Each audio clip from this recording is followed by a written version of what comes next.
Hi,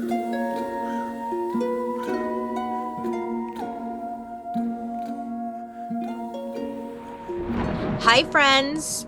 I hope you're having a wonderful day today. My name is Bailey Sarian, and I'd like to welcome you to my study and to my podcast, Dark History. This is a chance, I don't know, just to tell the story like it is and to share the history of stuff that maybe you would never think about. I do all the thinking for you, and then I just tell you what I've learned, okay? So all you have to do is sit back, relax, and let me tell you about that hot, juicy history gas. Oh wait, this is a sad story. Let me tell you how I really got to today's episode. Back when I was doing research for my murder mystery makeup, I did an episode about the Tulsa Race Massacre. I had never heard about it, and I was like, what the hell is, what? Like, I felt so dumb. I mean, I think I even said in that video, that was just like a little tiny seed in this big, larger history, part of our history that just seems to be missing from our school system. What I'm getting at is, while researching for murder mystery makeup, I kept coming across all these like super historical events that I at least can say the schools I went to, I never learned about. And that's really what was the start of dark history. Really all of that, yeah. I just wanted to share like what I had learned. Anyway, so with today's episode, I had originally come across it when I did the Tulsa Race Massacre episode. And I was like, holy crap. This thing, it just like, it doesn't make sense why anyway, let me tell you, okay? I kept being brought back to something called the Red Summer. And I was like, what is this? Like a really hot summer or something? Where everyone was like, their skin was like really red? It had nothing to do with that. Look, the Red Summer of 1919 was a bloody period of violence in America sparked by racism. I'm talking about crazy riots, fires, and murders that had happened across 26 different cities. And some sources say that up to 250 people were murdered. Now others say that there was actually way more. Before the Red Summer of 1919, America was going through some changes. I mean, America, she is always evolving. Ugh. But after the Civil War ended, millions of enslaved Americans were now technically free. But like, just because a piece of paper said they were free, it didn't mean they were treated equally all of a sudden. Like a wand was like, poof, everything's great, yay, you know? Tensions were at an all-time high, and literally, America almost like went up in flames. So after the Civil War, things were awful in the South for Black Americans in most aspects of so many people's lives. And kind of in response to that, there's something called the Great Migration that happened. And this took place in 1910, where millions of Black Americans were moving from the South to the North to chase a better schools and better job opportunities. And of course, to escape the racism that was threatening their lives every day with groups like the KKK, who had a strong presence where they were at. Yeah, so it's like, yeah, we're gonna get the fuck out of here. Do you blame them? No. The Great Migration ends up being one of the largest movements of people in the history of the world. Yeah, 6 million people spread across America. But it's still, in the years after the Great Migration, Black Americans were able to come together and fight for the basic rights they were owed as Americans. I mean, just like everyone else. Many white Americans and people in power, they no likey, you know? And this created like just the perfect climate for violent backlash toward the Black community. What took place during the summer, it happened over 26 different cities. So, look, that's a lot, you know? You know? Are you listening? 26 cities, that's a lot. And I'm just doing a little episode. So, you know, I'm just going to focus on 3 big cities just to kind of like give us, you know, a good idea of just how chaotic and disastrous the Red Summer was. But please, I encourage you to always like do further research. I'll list in the description box or whatever, like different organizations you can go to, different books, anyways. I'm getting ahead of myself. One of the biggest events of Red Summer happened in a city where like nothing bad has ever happened. A place that has like never seen 1 ounce of corruption. The nation's capital. Good old Washington, D.C. There's one person who's extremely important to the Washington, D.C. chapter of our story, and that is Mr. Woodrow Wilson. Now, if you don't know who this is, he was a president of the United States. There's just so many of them, you know?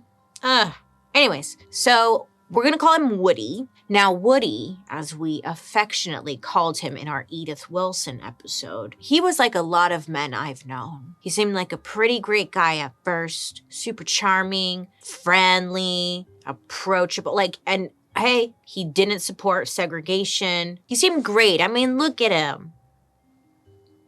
I'm not sure how I'm supposed to react, but you let me know. Did you like that, Joan? Wow, he looked great. So when he was running for office in 1912, he was making all these promises to the public, as one does when they are trying to get votes, you know? And one of them that really stuck out to people, especially Black voters, was the idea of quote-unquote new freedom for the whole nation. So the country was divided and still at this time dealing with Jim Crow laws and segregation. So many Americans were like, finally, like someone who's for us, all of us. And Black voters came out for Woody. They showed up. They ended up casting more votes for him than any other Democratic candidate in history. And thanks to all of that, he wins. Okay, so it's like, yay, woohoo. But then literally, within the first few weeks of his presidency, Woody starts to disappoint some people. With so much of our life being online, a professional website can help you stand out. If you're looking to build a new website, Squarespace, they got your back. Squarespace is an all-in-one platform for building your personal brand and growing your business online. And when they say all-in-one, they mean all in one. Engage with your audience, schedule appointments, sell whatever it is you're creating, and there's so much more. Squarespace makes it easy for creators to monetize their content by selling access to member-only areas, whether it be videos, online courses, or even newsletters. It's just a little something extra for your super fans. You can stand out with email campaigns customized with your site colors and brand logos, and powerful analytics measure the impact of every send, so you can learn exactly what works to engage your audience. You can even learn where your site visits are coming from and build a marketing strategy to bring in even more people, potential customers. If this sounds like a good time, check out squarespace.com/darkhistory for a free trial. And when you're ready to launch, use offer code DARKHISTORY to save 10% off your first purchase of a website or domain. In one of his first cabinet meetings, his postmaster general stands up and is like, you know how we've been segregating schools and buses? Well, what if we made that a federal thing? Ideas? Feedback? This would mean that anyone who worked for the government, like postal workers, would face segregation rules of separate but equal. This essentially meant that, if you worked at the DMV and you were a Black American, you would have to work in a different part of the office completely, which pretty much separate but equal was never actually equal. Math, huh? So you'd think that the president who promised new freedom would be against all of this. Doesn't make any sense. Well, unfortunately, Woody, he doesn't do anything to stop it. He thought segregation might help ease everyone into this new America. Kind of like a soft opening, Friends and family only, 20% discount kind of deal. But all it really did was screw over the Black middle class. During this time, the Black middle class was emerging and getting great opportunities to work and succeed in government jobs, which awesome benefits. So like a government job, great. This allowed them to really start to make a life for themselves and their families. Finally, it was an opportunity to build their generational wealth. Just like everyone else had this opportunity in America, right? But once Woody's law passed, they were now being physically forced out of their offices and isolated away from everyone else, so they weren't able to really do their jobs. A lot of the time, if an office didn't have enough space for segregated workers, they just weren't going to hire them. But let's say you did manage to already have one of these government jobs. It didn't mean life was all rainbows and lollipops. I mean, there was one male clerk who couldn't technically be segregated due to the nature of his work. So his office built a cage around him. Yeah, they literally built a cage around him. The reasoning to separate him from the same people he'd been working with for years, right? It makes no sense. Such a waste of freaking money. That's my feedback. It's such a waste of money. I'm sick. A lot of sitting lately. I need to get up and move. W.E.B. Du Bois, one of the founders of the NAACP, said that, quote, the federal government has set the colored apart as if mere contact with them were contamination, end quote. If that wasn't bad enough, I mean, crime was on the rise, and the newspapers, they weren't helping at all. On July 19th, the Washington Post rolled out a story about a black man violently attacking a white woman, okay? And like this was getting everybody riled up. They're all like, see, this is why we shouldn't have let them move over here, referring to the migration. And they're like, yeah, no, they're hurting our people. And they're just, it's like this circle jerk of just hatred. And people are just like really feeding into the story. And it was now becoming a media frenzy. But it turned out that the man who was named in that story, his name was Charles Rawls, he actually did not attack the woman.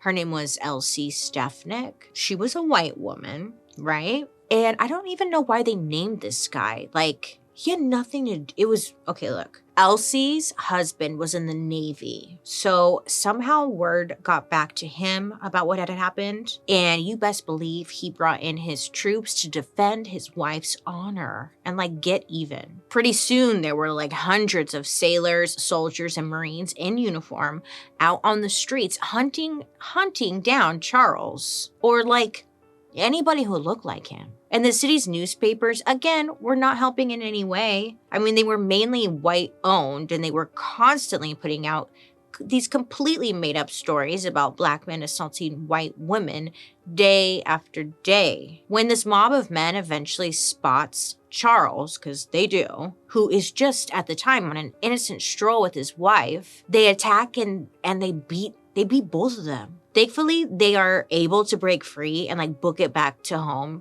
to safety. But like gunshots had followed them all the way to their front door. Now the mob that was chasing them, they tried to break in, but Charles had some good neighbors who had their back and they come out to defend like their neighbor and just the neighborhood in general. So there's just like a lot of chaos happening and a lot of fighting. And, you know, somebody's going to get hurt. And I guess some sailor ends up wounded. And this kind of feeds into the angry mob situation. They're like, you hurt my friend. And now they're just even more amped. Eventually, though, the confrontation ends, but these people were not going to let them get away with this. And they were seeing red. On July 20th, Charles and his neighbors, they call up the police to help them out because the mobs are still out for blood. But the DC police, they had completely ignored the call. They're like, sorry, our phones aren't working for some reason. My battery died. I hate when that happens. They literally weren't answering the phone. So at this point, there's a mob of angry military guys growing on the streets of DC. And because no one has stopped them yet, they all know it's just a free-for-all. They're going to do whatever they want. And they do just that. They start yanking innocent black people off the street, out of their homes, beating them for no reason, and in turn, facing no consequences. Man, it's just chaos. Meanwhile, Elsie, nowhere to be seen, probably eating brunch somewhere, we don't know. During all the violence, Washington Post runs another front page story that told people where to meet up if they wanted to join the growing mob. And they're like, hey, if you just like want to commit some hate crimes, just meet up with us. And it made it to the front page. Ugh. I mean, this seems like a perfect time for maybe the president of the United States to step in and say something. I mean, DC was essentially on fire, and several people had already been murdered. Like, come on, this is your time to step in and defend the people who maybe got you elected. Just a thought. But I don't know, he just seemed like he was a little too busy or something because he ends up doing nothing at all. And according to his own employees, the president was worried that all the riots would damage America's image as a place of justice and peace. I wonder why. So he continues to be absolutely no help. And, different communities all around DC formed self-defense groups to keep these violent mobs from terrorizing their neighborhoods. The next morning on July 21st, 1919, the Washington Post, they went on to publish another, this time questionable, headline. This one was like a mysterious call to action. No one seemed to know where it had come from or who was behind this headline, okay? It just showed up. The headline called for, quote, mobilization for tonight. And it reported that, quote, every available serviceman in or near Washington was being called out to a cleanup that would make the events of the last 2 nights pale in comparison. End quote. I wonder what that means. So DC's Black community requested official protection from the city police. Obviously, this is a little scary. Can we get some help? But this time, they didn't just ignore them completely. The state and federal government, the officials, they all refused. We're busy. What are they supposed to do? So then Monday rolls around, it's July 21st, and a full-blown race war explodes in the streets. Just like that newspaper article had predicted. The original mobs were just like a bunch of drunk dudes roaming the streets, still doing bad stuff, but it was sloppy. Now these people in the streets were like a full-blown militia. Now these people were patrolling the streets, lynching, beating, and shooting any Black person they saw on sight. And they believed the government was cool with it because no one was coming to tell them to stop. Nobody stopped them. And eventually, the president, he wakes up in the White House, I guess, takes a peek out the window, and he's like, fine, I guess I'll do something today. So after 4 days of chaos, the president, Woody, decides to send in 2,000 members of the National Guard to help calm things down. And then the riot finally ends. But the damage at this point had already been done. 15 people were killed and 150 others had been injured. The Washington Police Commissioner blamed the article in the Washington Post for all the violence. The NAACP asked the government to charge and prosecute the newspaper for their article. And essentially, so they could send a message like, hey, it's not okay to print stuff like that, and you should be held accountable. But their request was denied. Now, the spooky part, no one could find out who even freaking wrote that headline or where it came from. Congress also blocked the NAACP's request to find out how the 15 people died in the riots. Woody, could have acted on both requests if he had wanted to, but no dice. And his refusal to take action really set the tone for the Red Summer. Because if the president didn't care, who would? So, just a few days after the DC riot ends, Chicago was feeling a little inspired or something. So by 1919, Chicago's Black middle class was thriving and growing. But just like in DC, the segregation laws from the president were causing major tension in Chicago, and not just in the workplace. At the time, most of the Black population was squeezed into segregated neighborhoods on the south side of the city. Living conditions sucked, and there weren't many places where people could go to escape, really. But there was a little place to get away to called the 29th Street Beach. 6 days after the DC riot on July 27th, the weather is hot. It's hot outside in Chicago. And Eugene Williams, a 17-year-old boy, and his friends headed to the beaches on Lake Michigan to escape the heat. So he got out to the beach, spread out, and then just headed into the water to float on a raft and just enjoy being a kid during the summer. But then Eugene, who was Black, accidentally floated into the section of the white beach. And he had no idea because he was in the water and there was no sign saying he was in the wrong area. But some people on the white side of the beach see young Eugene float into their section. And they decide to do the mature thing and throw rocks at him. Yeah, they were trying to send a message that he floated into the wrong area, they say. Well, one of these rocks ends up hitting Eugene in the head, and he loses consciousness. Well, he ends up falling off the raft. So while his friends are frantically searching for him in the water, none of the people who witnessed this on the shore did anything. And after a few minutes, poor Eugene drowned. He died, all because he drifted a few feet in the wrong direction on a pool floaty. The fuck? Well, Eugene's friends, who witnessed everything, are of course very upset, very angry. So they go to the police and they tell them exactly what happened. They even point out the guy that did it. I mean, it was a packed beach and there were a lot of eyewitnesses. So the police let the guy go who did it, and they end up arresting no one. For good reason. People were outraged. I mean, an innocent kid was killed and nobody was being held accountable. I mean, what kind of sick world is this? Like, do we have no feelings, people? This poor kid just died and no one seemed to care. I mean, not even police. Well, the news spreads quick about what happened to Eugene, and within 2 hours, there were over 1,000 people at the beach demanding justice. People were like confronting the police, getting in their face, and then a gunshot rings out. A man fired a gun in the direction of the cops, who then end up like shooting back, and they killed that person. So now there were 2 bodies on the beach, and it's like, at this point, all hell breaks loose. Now, people had read about what happened in DC thanks to the Washington Post, and it was like, it was happening all over again, but now in this new location. Once again, white-owned newspapers are pushing rumors that Black citizens were stockpiling weapons to start a race war, which turns out to be completely untrue, but there were a lot of people who believed it. So over the next few days, mobs of men loaded themselves into cars and began to rampage the city. They were randomly shooting into the homes of Black neighborhoods and Black-owned businesses. There were even reports of bombs going off, like so much drama. Oh my God. And if anyone was killed, these men would just take their dead bodies and dump them into the Chicago River. This place sucks.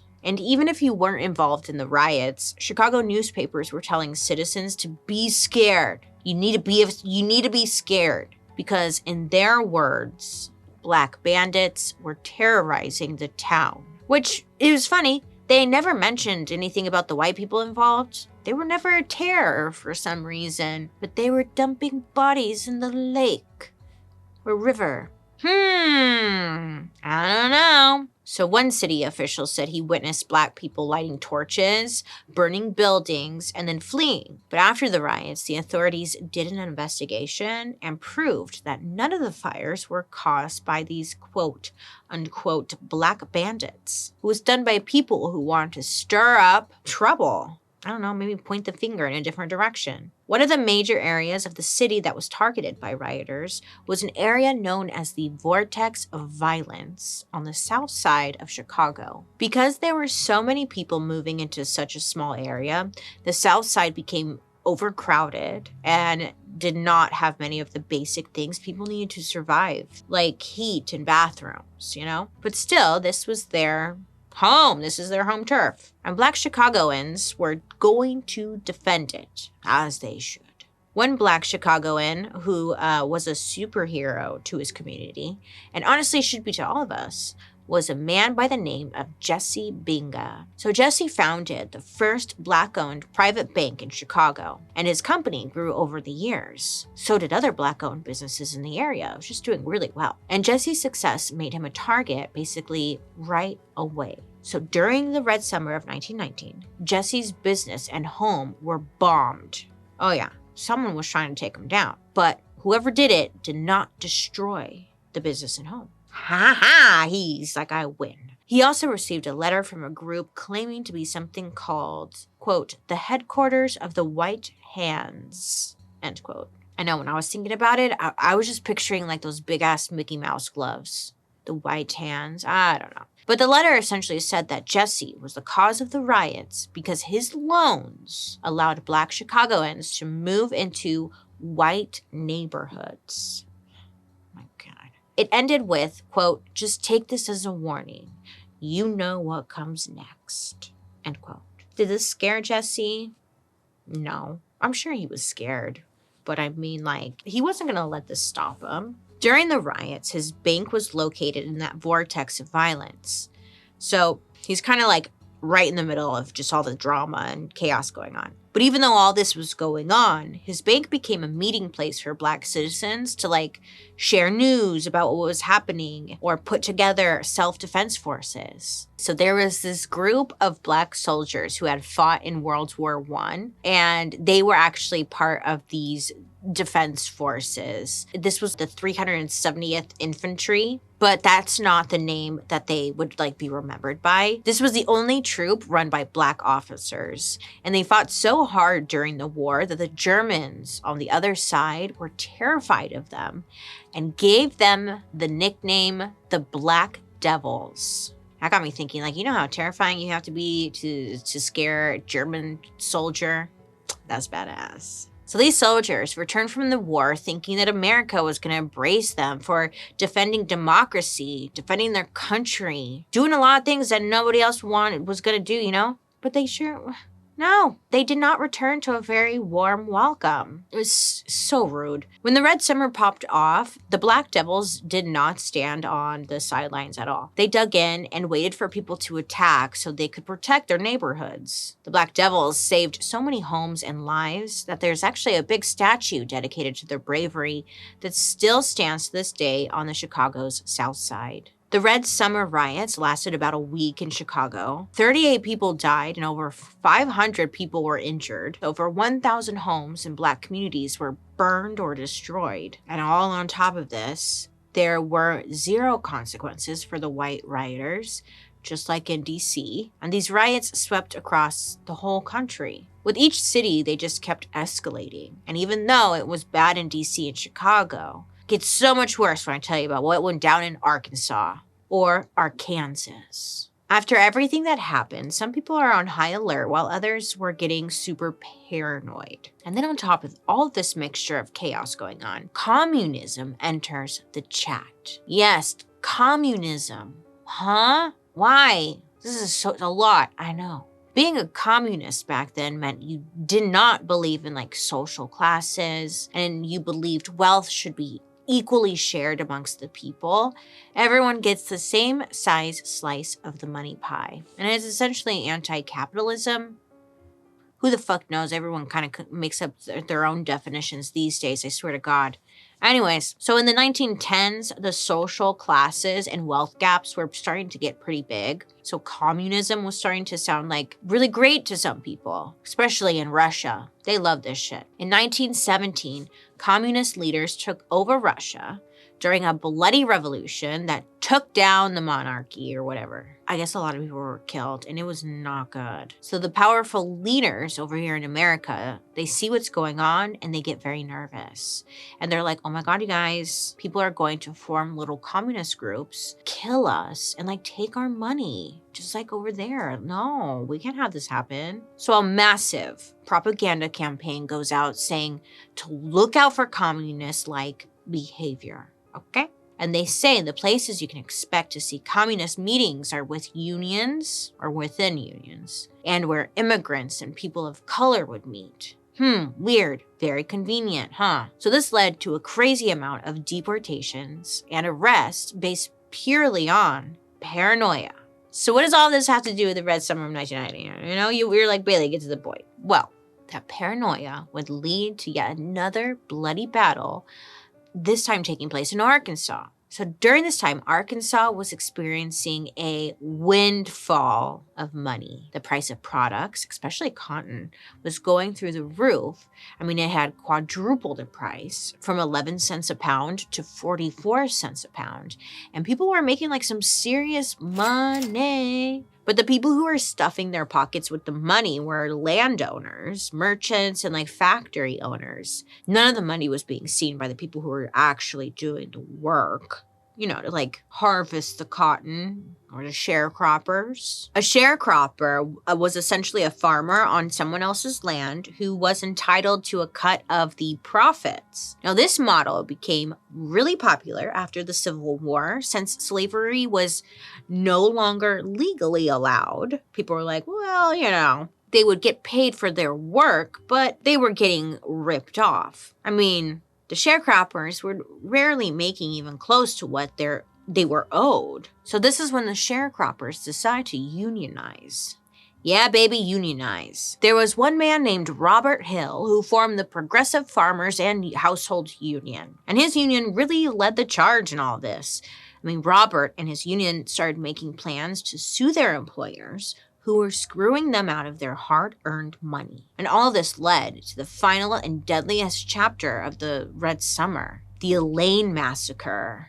The night of September 30th was a tense one. Robert had gathered around 100 workers to a church, and it was the night before the big cotton harvest, and they knew if they were going to take a stand to be treated fairly and stop getting ripped off, they had to do something now. So while Robert and the union members were inside discussing plans for what their plan was, they had a few people standing guard outside. Then a car full of armed men end up driving up to where they're all at. And someone, I guess, had tipped them off that the union meeting was happening, and this person wanted to send them a message. So this car full of pissed off men with guns, for some reason, they pull up, wasting everyone's damn time, and they end up shooting and firing directly into the church windows. Glass breaks, it's going everywhere. People are freaking out, obviously, right? It's immediately just chaos. The armed guards, they're standing outside, and they end up firing back in self-defense. And one of them ends up killing a white man and injuring another. Now, once a white man gets hurt, that's when it's like they really lose their shit. So the car drives off and nothing else happens that night. But the real violence, it was brewing. They were marinating in it. And the very next day, So the next morning, the local sheriff had found out what had happened. He got the details about, who attacked who. And honestly, it didn't really matter to him. At the end of the day, a white man was shot, and that's all he needed to know. He immediately created a militia to hunt down the people who did this. Who shot this man? And they went straight for Robert and his union. And the sheriff was like, I freaking knew it. I knew it. I mean, he had been saying for a while that black labor unions were just a communist front and that they wanted to kill everyone and take over the government, just like Russia. So dramatic, I swear to God. Robert Hill, the union leader, he managed to escape and survive all this insanity. But in Elaine, a massive investigation, quote unquote, was launched. By most accounts, black workers were cooperating with the sheriff, even though his investigation was really more of a manhunt. But it didn't matter. I mean, just like in DC and in Chicago, the media shows up and they made things worse. There were stories in newspapers all across Arkansas that had completely false headlines blaming black Americans for a, quote, plot to rise against the white residents of the southern part of Phillips County, end quote. The sheriff got 500 military troops sent to join the violence in Elaine. And the sheriff was, why does the sheriff have so much power, right? Does everyone just want to fuck this guy? I don't get it. He just was making all these wild calls and people were just like, yeah, I don't get it. Do people not know how to make their own choices? The sheriff, this douche, was able to convince the military to help him out. He's like, I need help, you guys, because we're outnumbered. Okay, there's way more black people in this neighborhood than white. We need help. So the sheriff was kind of calling up his mom, Mom, pick me up. I'm scared. Mom. So right after the troops arrived, 4 brothers who were black men were returning home to Arkansas from a trip when a large group of men jumped them and shot them to death. Now, this was a straight up hate crime, period. And nothing was once again done about it. It came across, essentially, as legalized murder. And reports say that the troops and groups of the angry men, who were usually drunk out of their goddamn minds on moonshine, they would just open fire on groups of black people, even if their hands were in the air. If they weren't shot on sight, they were rounded up and taken to jail. But angry mobs formed around jailhouses, saying jail wasn't enough. And the cops were like, don't worry, you guys. We're taking care of it. That's how I'm watching the job. We're taking care of it. So the cops put the wrongly imprisoned Black Americans in front of a judge, knowing that the judge would sentence them to death for no damn reason. Other people were interrogated and were tortured into saying whatever the cops wanted them to. Reports even said that some imprisoned people had to choose: turn on your friends and give a fake testimony so they get killed, or be sentenced to death by the electric chair and get yourself killed. So, which option do I want? You know? I mean, no one was showing up trying to help them or save them. So after 3 days of terror, at least 100 Black people were killed. Some sources say the number is closer to 230, but many believe that the number may be even way higher. But it was such a time of chaos, it's hard for the records to actually show everything. And plus, you know, white people weren't going to be honest about how many of them. You know, they're just kind of round and shit. They're just being little shitheads. Point blank, period. On top of that, dozens of Black people in the area were tried and convicted for crimes that they didn't even commit. Nothing, like, just for being Black. 0 white people were ever charged with a crime. Everything that happened in DC, Chicago, and Arkansas does not just happen out of thin air. The riots in each city were lit by a match. But for all of it to burn as hot as it did, there had to be fuel in that fire. And that fuel came from the very top. Starts with the president, right? Corrupt politicians, crooked law enforcement, lies being spread by newspapers, trickling down into terrible housing practices, and then Black workers being taken advantage of. We can go on, and it's just to name a few. One of the craziest things is that no one really knows how many casualties there were. But historians agree it was likely hundreds. I mean, this was a time when a lot of people didn't consider Black Americans as real citizens. It's really sad at the end of the day that hardly any investigating went into the deaths of so many innocent people. It's more sad that there really hasn't been more research or anything done to get an official death toll and to talk about this more, to understand the facts and not feelings, because that's the only way we can heal and move forward. I mean, right? Isn't that what we want? And the only way we can do that is by recognizing the truth in our past and our history, right? All right. I love you. You love me. Okay, but there's a lot of history books out there that really don't talk about Red Summer. And if they do, it's a sentence or two. And even for me right now, I mean, I couldn't give you the full story. So much happened. I mean, to this day, many scholars and historians call 1919 the worst year in American history. You think that would be, I don't know, chapter 1 in our books? No, I don't know, right? I don't know. I wish there was a happier ending to this, but usually when it comes to history, there just isn't. Unfortunately, though, all of this is true, and all this pain and suffering didn't just end with any new protections for Black Americans. The Red Summer is just as much a part of our history as Washington chopping down that cherry tree. And guess what? That never even happened. Oh my God, you know what tree was chopped down? Bitch, get this. Listen, there was a willow tree in Elaine, Arkansas. Okay, they planted this tree in 2019 to remember the lives lost during the Red Summer and also during the Elaine massacre. But I'm not even kidding you. It was completely destroyed shortly after they planted it. I'm laughing because, why? You would think that it would be an important thing to shine a light on and it happened here, whatever. But it didn't even last that long. Shame on you. Anywho, I don't know how to end this. There's no way to be okay, have a great day.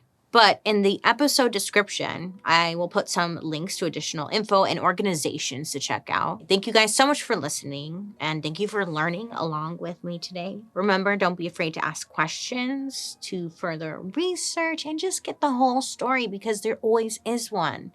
And you deserve to know it. Why not? Now, I'd love to hear your reactions to today's episode, so make sure to use the hashtag #DarkHistory over on social media so I can follow along. Join me over on my YouTube, where you can watch these episodes on Thursday after the podcast airs. And while you're there, also catch my murder mystery and makeup.